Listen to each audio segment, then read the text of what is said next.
What's up, guys? This is Webby back again for your SmackDown Live review for September 26, 2017. We are 2 weeks away from Hell in a Cell. And, tonight's SmackDown wasn't a great show by any sense of the word. Was it a terrible, nasty show? Couldn't say that.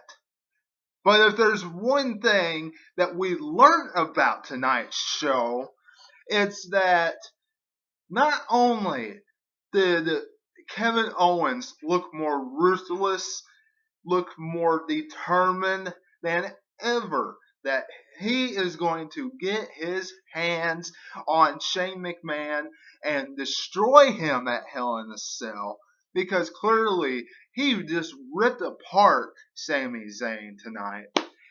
But Sami Zayn's career in the WWE has officially hit rock bottom. That is what tonight has shown. Now, I realize that we have to make Kevin Owens look awesome. I realize that.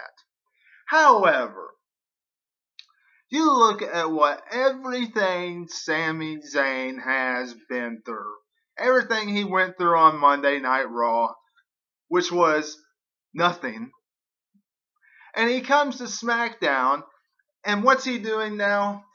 He jobs to Aiden English. He sells Kentucky Fried Chicken. Commercializes that. Commercializes Sonic in the back when they decide to pull those commercialized things, advertise for them. And now he gets put out there to look like a punching bag for Kevin Owens.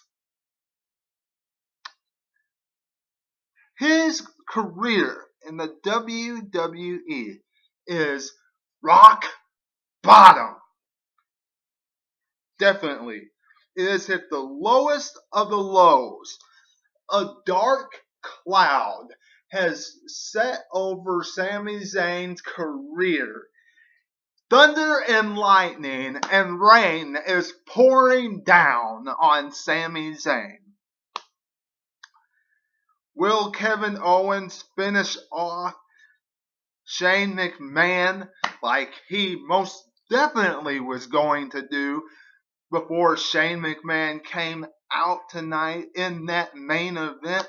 We will all find out at Hell in a Cell. But one thing is for sure. These two men are going to rip each other apart inside that cell 1 week from this Sunday.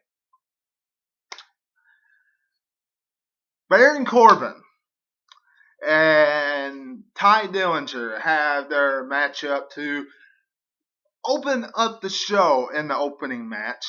And one thing I have a problem with is that at Hell in a Cell, it's going to be Baron Corbin versus AJ Styles for the United States Championship. Now, Ty Dillinger needs to be in this contest. What is WWE thinking? This reminds me of WrestleMania 33 and what they did with Luke Harper. Luke Harper helped make that Randy Orton-Bray Wyatt rivalry going into WrestleMania.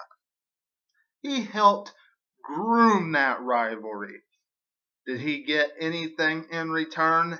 No. In this rivalry between Baron Corbin and AJ Styles, Ty Dillinger is a very intriguing big part of this.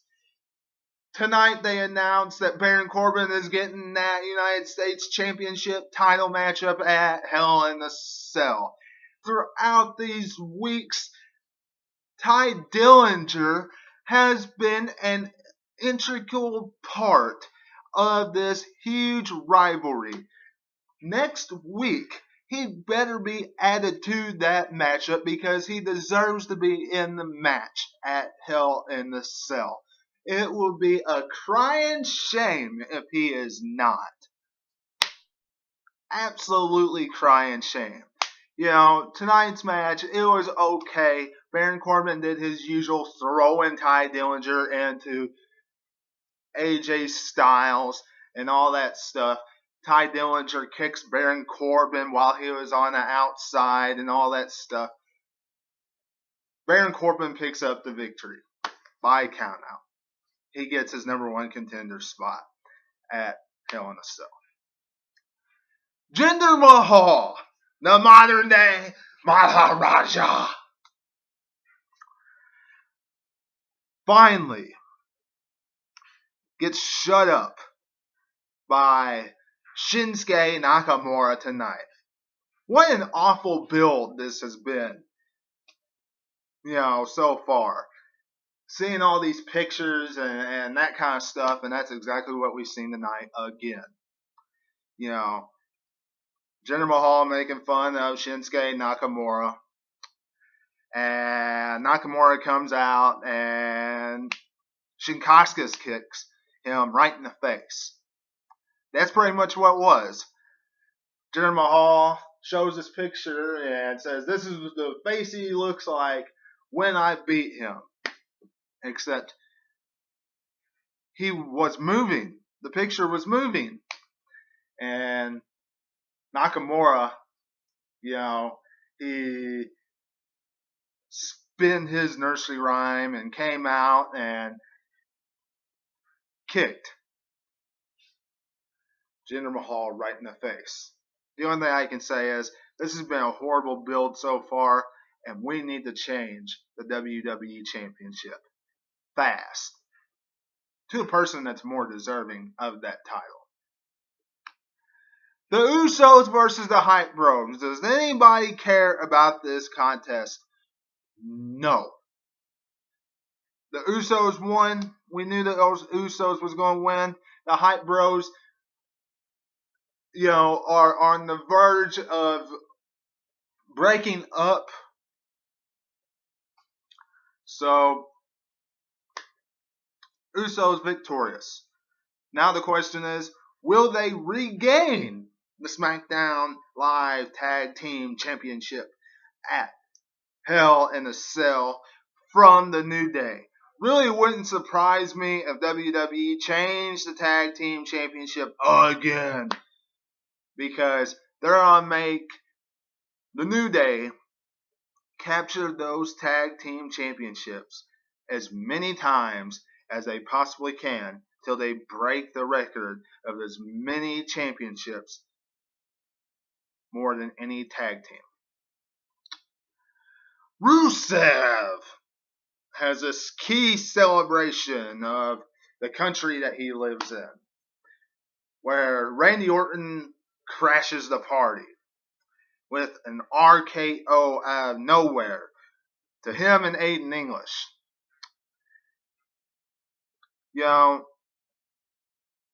Look, Rusev, it's a shame you're getting, just toyed around each and every week.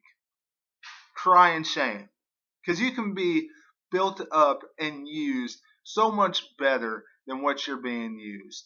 And if you think, WWE, that 50-50 booking that you did, where Randy Orton won by 8 or 9 seconds, whatever it was, at SummerSlam, and then Rusev went right back and beat him in 9 seconds, is going to help. If you think that did anything, you're sadly mistaken, because that didn't do squat. And now you're just setting up for another match at Hell in a Cell where Randy Orton will be victorious, and Rusev will look like a complete utter failure. So, this whole segment was a big waste of time for all of us. I mean, all of us. We all want Rusev to be successful in the WWE, and it's not going to happen with Randy Orton always RKOing him out of nowhere, and Randy Orton winning rivalries against Rusev, and Randy Orton, always having the upper hand, and all this junk. Road Dogg, you can write so much better for Rusev. It's lack of creativity. And Dolph Ziggler. Speaking of creativity and speaking of just being cringe and speaking of not just being disgusting, Dolph Ziggler tonight, as if him running out like the Ultimate Warrior wasn't bad. Or him running out like Naomi wasn't bad. Or Shawn Michaels. Now we see him as The Undertaker. The match is set. It's Bobby Roode versus Dolph Ziggler at Hell in a Cell. Going to be a good matchup. No question about that. Bobby Roode's going to win. They're not going to have Dolph Ziggler beat Bobby Roode. Dolph Ziggler's there to do what he does best. Put over the person that is just coming up and see what they got. That is what Dolph Ziggler's there for. He does a great job with it. That was SmackDown tonight. So not a whole lot that went on that was just wow. There wasn't anything that was wow that stood out. Was it a terrible show? Like awful? No. But was it something that had all of us at the edge of our seats waiting to see what happened next?